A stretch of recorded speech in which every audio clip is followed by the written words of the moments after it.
Hey everyone, welcome to another episode of Mayhem in the Markets, talking about finance and economics. This video is brought to you by Macrovisor, where we make macro actionable. This has been one of the fastest rate hiking cycles we've seen.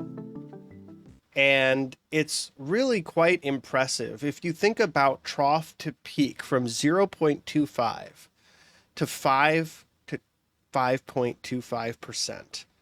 The rate of change that we've seen is incredible. And I know some have compared this to the 70s, and you could argue, yes, rates rose more, but they rose from a much higher level. So the actual amount of change, the multiple, was different. It was less. This is an extremely significant rate hiking cycle because we went from 0 to 5.25. What's most interesting about this is it really has had a number of variable impacts, some of which may have been more difficult to forecast going into it. For example, what happened in the housing market, which is that you have a lot of existing supply that does not want to move because they're not going to be able to get an affordable mortgage. If the rate of change for the Fed's hiking cycle had been more gradual, then they may have actually had more luck trying to deflate housing prices because there would have probably still been some more supply that was willing to move because they could have gotten a reasonable mortgage rate elsewhere. But now with those people locked in at 2.5%, 3.5% on a 30-year mortgage, they're much less tempted by a 6.5% mortgage. It reduces their purchasing power significantly. And a lot of people also, adding to this, are able to do remote work, which means it's less likely if they get a new job that they need to move physically. They simply move to whatever cloud platform their new employer uses, and therefore they're in a position to be able to continue working. And I think that it's just important to take this into context because the other component of this rate hiking cycle that doesn't really get enough discussion is quantitative tightening and the amount of up to $95 billion a month, $60 billion in treasuries, $35 billion in mortgage-backed securities. And so that does add to the financial tightening that's happening. And this is unlike prior tightening cycles, except for perhaps 2015 to 2018. But you can see how much more gradual that cycle was and also how much less quantitative tightening was at that time. So looking at this from the context of where we are now, which is essentially about a 12, 13-year period of almost constant emergency level monetary stimulus, to the opposite, the antithesis thereof, where rates have risen very fast to levels that unfortunately have caused some banks to break. They've caused the longer duration assets in particular to really lose a lot of value, whether we're talking about mortgage-backed securities, their loan books, treasuries. And then on the other side of it, you have the Fed draining liquidity out of bank reserves through quantitative tightening, where they're no longer purchasing treasuries. And the real kicker here is banks have gone from net buyers of treasuries to net sellers of treasuries. The Fed has gone from being the largest buyer at auctions to standing back and letting these assets mature off their balance sheet. Foreign counterparties like Japan, China, Saudi, they're no longer really stepping up to buy treasuries the way they used to. So it's really the rotation that we have from older savers selling some of their equity exposure, getting into longer duration or even shorter duration treasuries. I mean, they're essentially just getting into fixed income because the era of financial repression is, at least for now, behind us. And that's opened up a lot of great opportunities for savers, particularly in older ages, that want less volatility and just more of a check every month that they can live off of. The other thing that adds to the mix is, my feeling the whole time, and I've been pretty vocal about this, is I don't think the debt ceiling becomes a technical default. I do think it's likely we could see a government shutdown. The length of that shutdown, if it's longer than a month, could have an impact on the economy. But here's the more important part. On the other side of the resolution of this debt ceiling nonsense, it's all theater. In fact, I saw Michael Hartnett call it kabuki, which is funny because I hadn't really seen anyone else refer to it as such but myself and my partner Aisha. But anyway, kabuki theater it is. Once we get through the kabuki theater, that is the debt ceiling, the manufactured crisis that we're contending with. Yellen has about $1.2 trillion of debt to issue throughout the course of the year. And that's going to amplify the effects of quantitative tightening, pulling more liquidity out of the system. It's also likely to put some upward pressure on rates, particularly longer duration, because there's simply so much supply. And as I was talking about before, less demand in aggregate. So there's going to be some more to contend with. We've had a bit of a reprieve from the impacts of this tightening cycle over the last, let's say, 7 months, sans the banks that have failed. But overall, the market's been able to navigate through this pretty well. I believe that's going to change as we see Yellen having to issue that debt in combination with credit conditions continuing to tighten. That is to say, banks are lending less. This is a debt-driven economy. It has been for the better part of the last 40 plus years. I don't see that changing. And so as a result, it's likely that that's going to put further pressure on financial conditions tightening. Next up, we have the labor supply remains constrained. And this is a chart from BlackRock. And I think that what we've seen with the labor supply that really concerns me the most is that we've never really recovered. Okay, and so I've been talking about this for 2 years or more. And the reason I have is because the labor force participation rate never recovered from the dot-com bust. Then from there, it never recovered from the great financial crisis, right? Then from there, it never recovered from the COVID crash. And so we have this pretty low labor force participation rate. And that's a lot of people that are sitting on the sidelines in early retirement, or some of them are working gig jobs or are self-employed. But it's certainly a lot less people that are absorbing jobs, employment essentially as it was, whether it's part-time or full-time work. Why is that important? Because we still have about 1.6 jobs available for every one person seeking work. And that's looking at insured unemployed people, right? People that are in the unemployment program that are still qualifying for it versus the number of open jobs. We've seen JOLTS come down, but we've seen unemployment remain resilient. It's pretty low. So it's a tight labor market, but there are still plenty of people sitting on the bench that if they were to enter the workforce, it wouldn't be so tight. So it's interesting to look at it from the context of, yes, it's tight based on who's willing to participate. But if you get those early retirees off the bench, then it's much more likely that that labor force participation rate would rise, and that could reduce some of the pressure on the labor market. More of those open jobs would be taken. And then on the other side, if you have credit conditions tightening, the economy slowing, more of those open jobs should begin to close. That is to say, they'll either be hired for and not replaced, or they'll simply take the listings away. And you're also likely to have businesses firing more of their employees, as sad as it is to say. And I don't want to see anyone lose their job, but I do feel that as we head towards an environment with greater economic difficulty, that it is inevitable that the unemployment rate does rise. And I'm still of the mind that we're likely to see a recession begin in the back half of this year. And I think it's important to think about it from the context of, you've had 12 months of leading economic indicators in the negative. Since 1960, 6 months or more of leading economic indicators in the negative has always led to a recession. You have one of the deepest yield curve inversions that we've seen. It's flattening out of it now, but that was one of the deepest in 40 years. And when you start to flatten out and reach positivity, that's another precursor for a recession.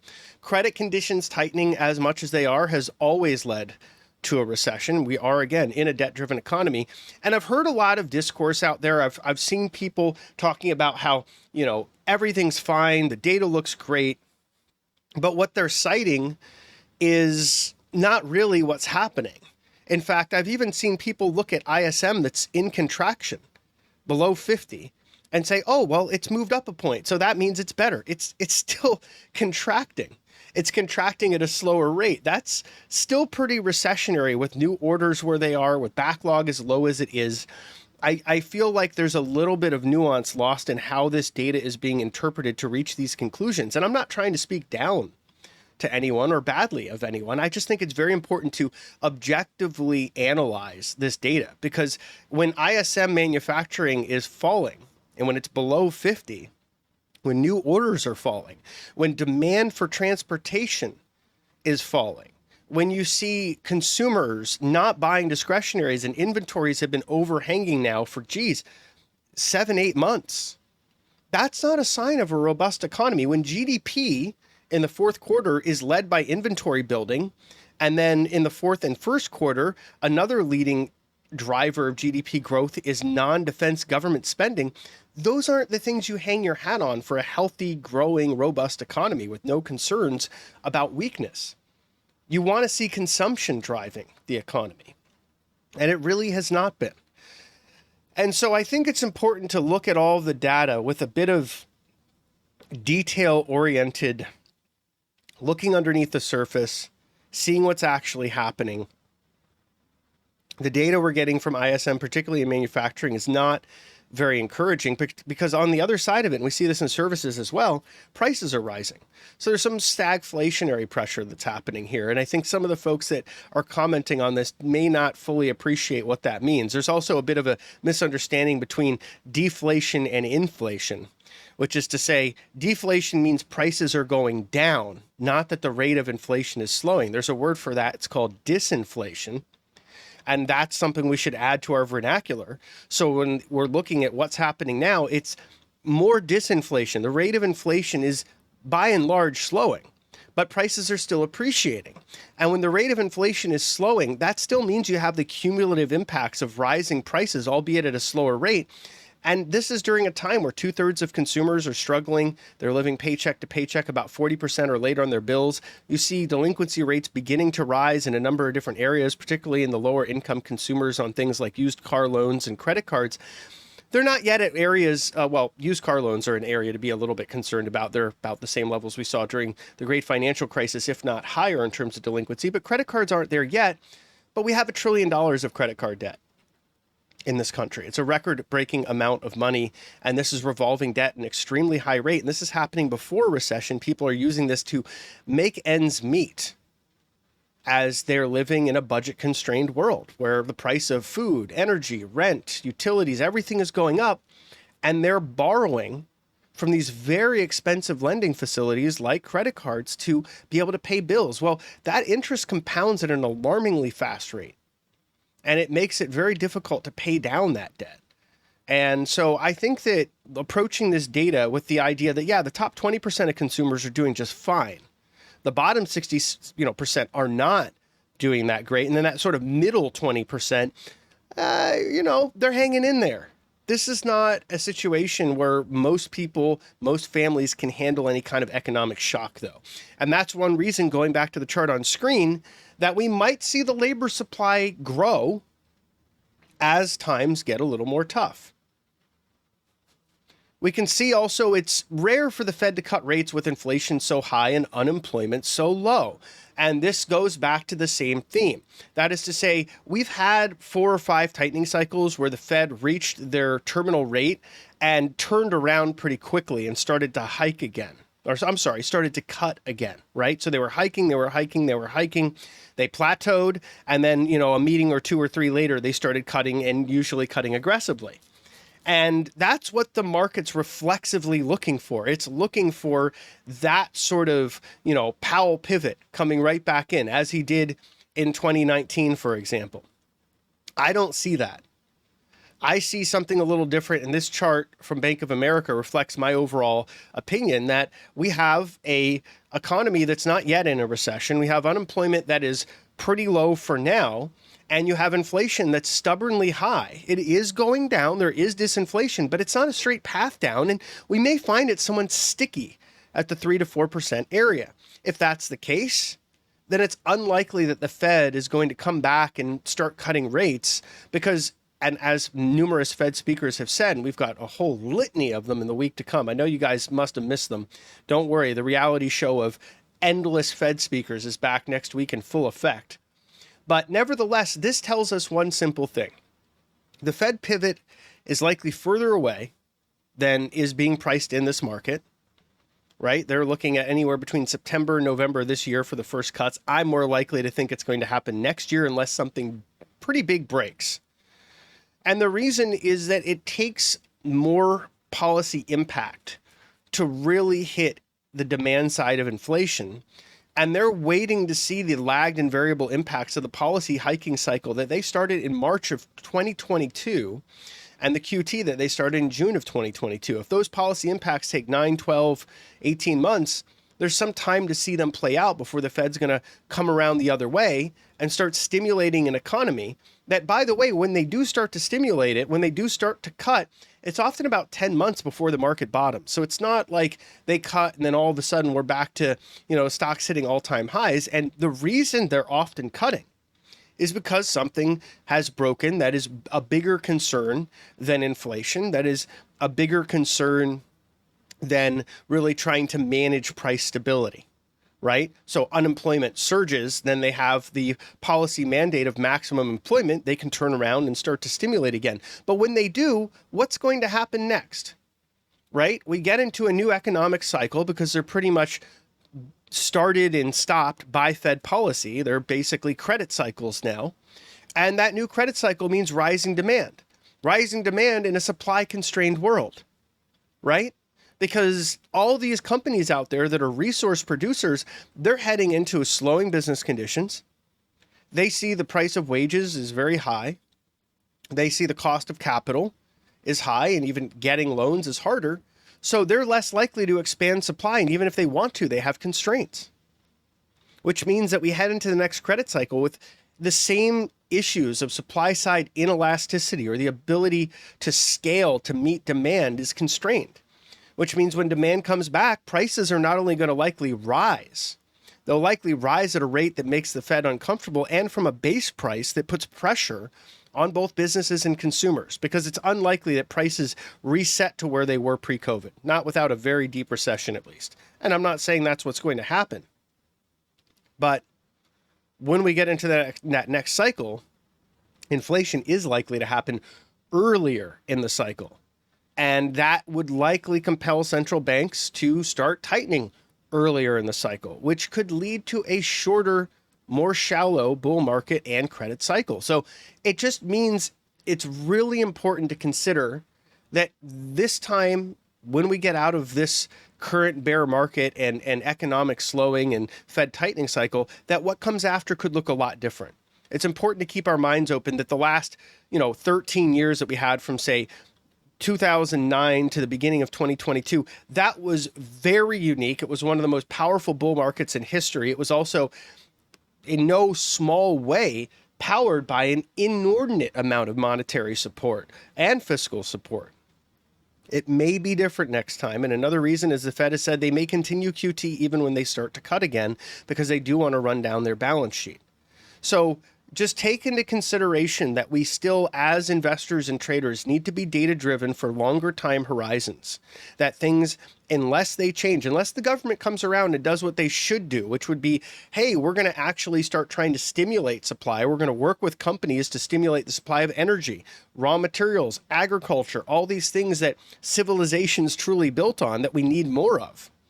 If they don't do that, then we are shifting from an era of abundance to an era of scarcity, an era of abundance of capital, an abundance of resources, to one of scarcity that is largely self-inflicted, by the way. Didn't have to be this way, but there's been over a decade of malinvestment in increasing exploration and production in many key areas. So that's why this could be a little different. And tightening lending conditions generally do mean that unemployment will climb. That's important to take into consideration too. Why? Because we are in an environment of tightening credit conditions. Banks are less likely to want to lend, right? Over 40% of banks are tightening their lending standards. So what does that mean for the businesses out there and the consumers out there that really need that debt? Well, it means that businesses aren't going to be able to expand. Some won't be able to fund their operations, and they're going to have to shrink or even shutter.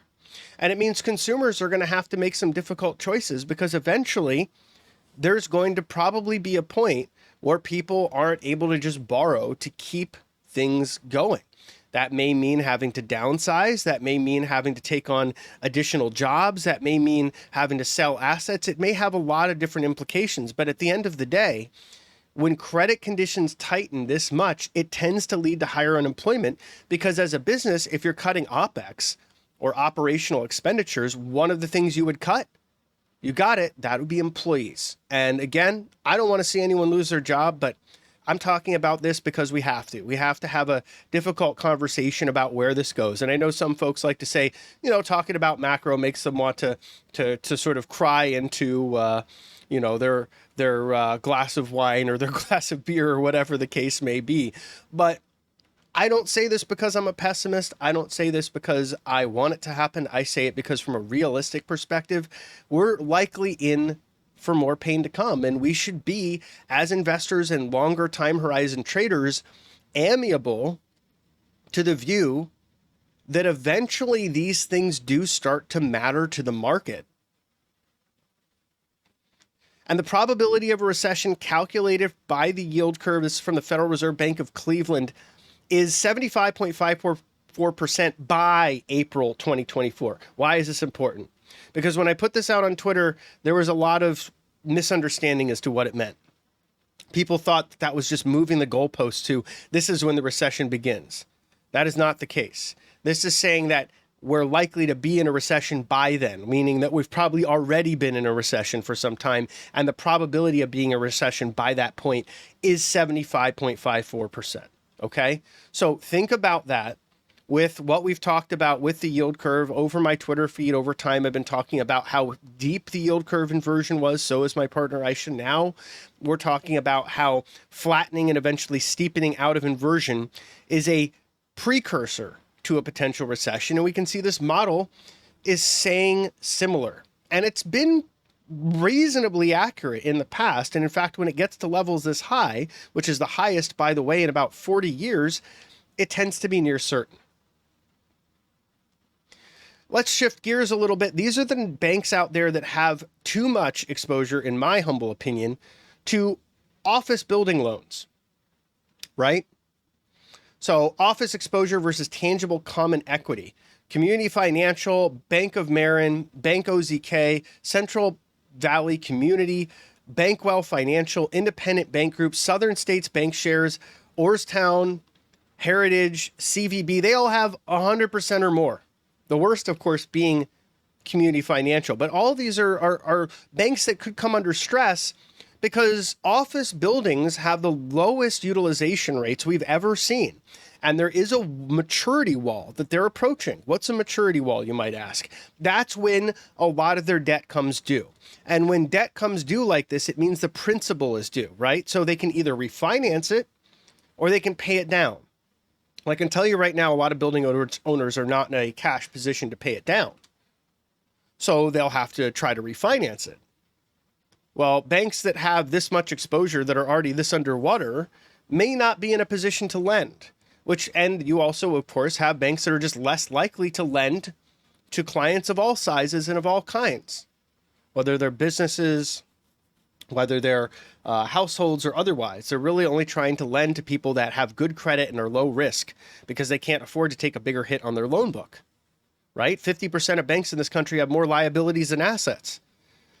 So what's happened at First Republic or Signature or some of these others is not unique in the sense of that vulnerability existing, that if there was a flight out of deposits, many other banks could be in significant trouble as well, particularly some of these on this list. Why is that important? Because they're less likely to then lend to the same building owners that will need that as early as later this year. Those maturity walls in commercial real estate in office buildings really starts to hit all the way through 2025. So there's going to be a period of time where there's more stress. And these building owners, they have no choice but to try to refinance if they can, right? And if they can, they're going to take on a higher interest rate loan when they have less income from leases. And by the way, the historically low occupation rates in commercial space, this is likely not only going to be a durable trend, because normalization of these utilization rates is not likely to happen anytime soon, in my opinion. Hybrid work, remote work, and just businesses downsizing due to difficulty is the new normal. And a lot of these businesses' leases are coming up and they're going to say, you know what? No, we're not going to renew. So these problems are likely to be durable. And I think they will cause some problems for these banks that have made these loans because, when the principal's due, if they don't get paid, the loan becomes distressed. You've got someone defaulting on it. And so I want to take that all into context and say, look, I'm not calling for the end of the world. I'm not Chicken Little, the sky is falling or any of that. because I don't think this is going to lead to any kind of like depression or any sort of stuff like that. I just think it's going to be difficult. I think it's going to be a situation where there's a lot of different convergent circumstances that lend to a slowing economy, and this is another one of them. And it also suggests there's likely to be more of a solvency crisis for some of these banks that are very eye-hole deep in loans that may not perform. Speaking of banks, this is a chart of the top U.S. banks by uninsured deposits. We can already see Silicon Valley Bank failed, but you've got BNY Mellon, State Street, Northern Trust, Citibank, CIBC, HSBC, and others that make the list here. I'm not saying these banks are going to fail. I'm just saying the risks are a little higher for those larger accounts, the ones that are over 250K. And I've repeated this over and over on my YouTube. I went through the great financial crisis. I actually cut my teeth trading, and I'd been trading since 2005, and I went through the whole great financial crisis, waking up every day, not necessarily trading every day, but watching the market, watching the economy, watching the events, watching what was happening. And one thing I saw where banks were failing all over the place. Back then, by the way, they increased the insurance from $100,000 per account to $250,000 per account, right? And it was supposed to be temporary, and then they ended up just sort of keeping it. Well, you still got a lot of folks out there that are putting money into bank accounts in excess of what FDIC insurance provides. And remember for a second, even if you do have FDIC insurance, it doesn't mean you instantly get your money back, right? The FDIC insurance fund is like 2% of total deposits. So if there is a large cascading failure situation, you're going to be at the mercy of whether the government's able to backstop that fund. And they likely will, because they don't want people to lose confidence in their banks. But at what time cost? That is to say, how long will it be until you get your money back on that insured amount? Then when you start talking about the amounts over the insured amount, that's where you could be in trouble, because sometimes the government may not decide to cover that. Right? We're starting to see some new guidance come out from FDIC, but we're also dealing with a debt ceiling situation that until it's resolved, the government doesn't have a lot of elasticity of budget to backstop the FDIC, right? So if we do get into a protracted period of them not sorting out the debt ceiling, that could create some issues in terms of the time horizon in which some of these things are turned around if there are more bank failures. But here's the big takeaway. Having gone through the great financial crisis and seeing so many, I think it was hundreds of banks fail, the big lesson I had was don't keep all your eggs in one basket, right? So I don't put all my money in any single bank. If I have a balance that's that large, over 250K, guess what? I start to put it into different banks, and I have several different banks that I work with. And the reason I do that is because it helps me diversify my risk for my most liquid asset, my cash. Because if something happens to one or two of those banks and I still have several others, then I'm not worried, right? Because the FDIC, even if you have insured money in an account, it can take time for them to resolve it and to get your money back in your hands. Do you have that time to pay your bills? Do you have that time to make sure that there's food on the table? You may not. But I always reckon better safe than sorry. So I believe, diversification of a portfolio is important in terms of sectors, industries, asset classes, time horizons, right? But it's also important for our most liquid assets, our cash. And so I believe that it's helpful to have one's money spread around a bit, so that if anything happens to our financial institutions, as long as they're not all impacted at the same time, which is much less likely with that diversity, we still have cash. We can still do what we need to do. Unrealized losses are also at very high levels. This is something that concerns me because we have been seeing this as a theme.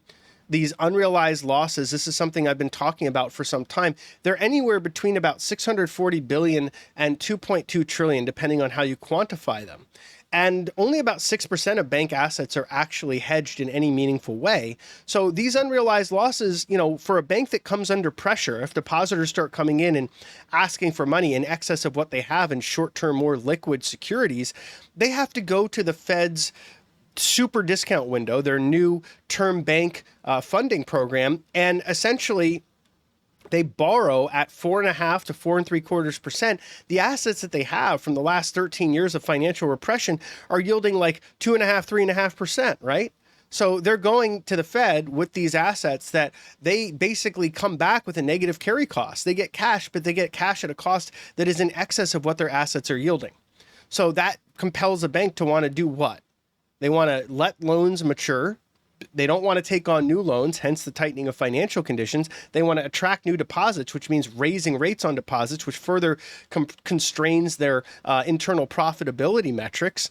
And so it creates strain. It's a difficult situation right now and has everything to do with how fast rates rose and how unprepared banks were and how they probably didn't even believe that the Fed was going to do what they ended up doing.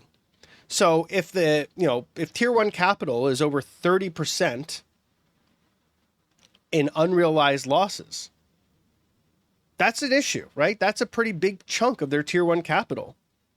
And if you look at some banks, they're much worse off than others. Again, I said about 50% of banks have larger liabilities than they do assets. Those are the banks in particular that could be in trouble, particularly those that have the potential for those unrealized losses to grow, like if they have a high concentration of exposure to office building commercial real estate loans. So just know what your bank holds, how they're positioned, and how that may impact you as a depositor. Be prepared. Maybe consider moving up the quality spectrum of banks if that helps you sleep at night. Certainly helps me sleep at night. I always like to understand what my bank's doing and how that may put me at risk, even if it's just for the inconvenience of not having my money for several weeks or months. I want to know how high a probability scenario that may be. And we can look at M2 money stock. What do we see here? Reversion to trend. Now, looking at money stock going negative year over year is disconcerting. It's the first time that's happened since the Great Depression, right? But on the other side of it, what's a lot less alarming is that it's just reverting to a longer term trend. Now, if it starts to break this trend, which it very well may, then it does become a lot more alarming. Right now, we're just taking the extra air out of the balloon, so to speak, right? Which we need to. There's a giant multi-asset bubble that needs to be deflated. And the Fed is adamant about trying to do that. At least that's what they're saying to the public. And I do believe them, because that's how you subdue inflation. You have to, as sad as it is to say, you have to make people feel poor so that they spend less money, so that there's less demand, so that there's less inflation.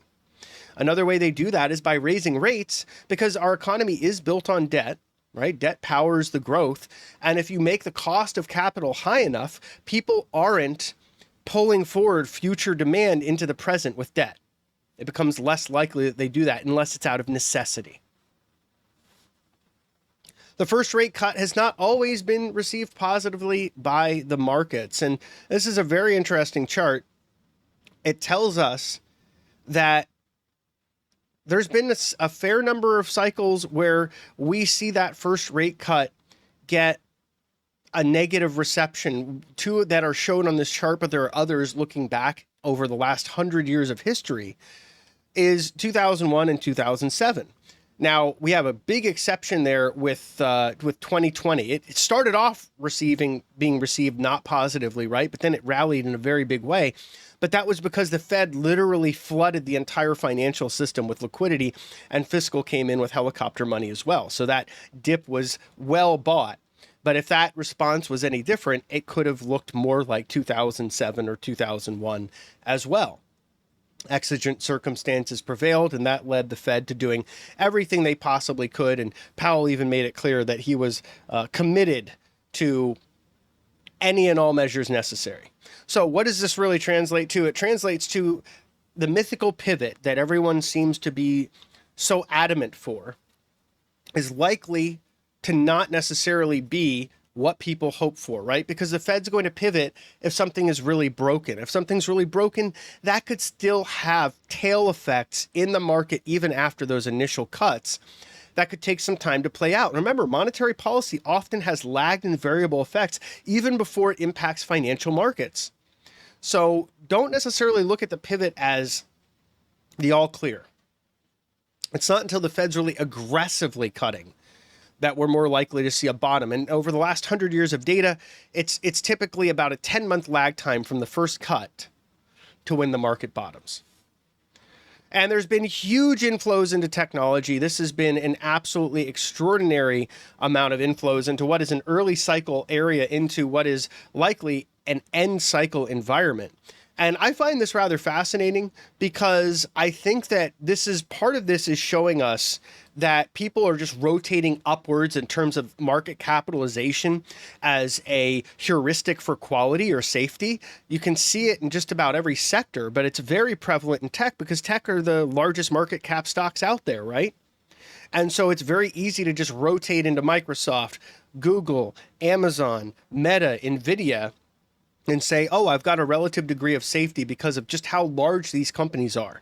But these are also companies that are priced with wildly optimistic valuations that suggest they should have pretty significant double-digit growth, and yet many of these companies actually have flat to downward growth. Microsoft is one of the exceptions there.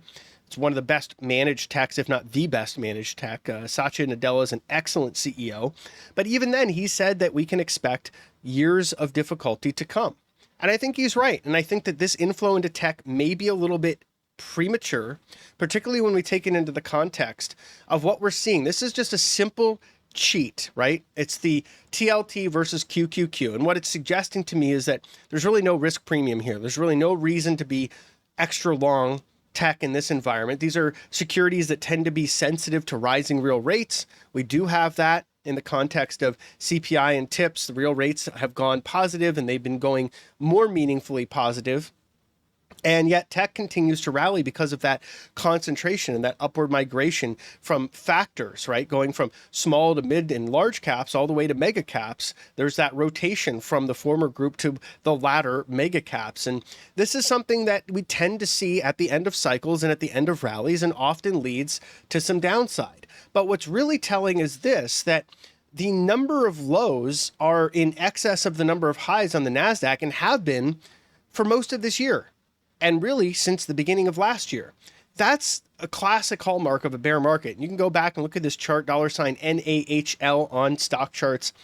Look at it over the last 20 plus years. You'll see that during bear markets, there's a lot more new lows than new highs. And during bull markets, you start from a gradual level of new highs in excess of new lows, and then you build and you build and you build until you get to euphoria.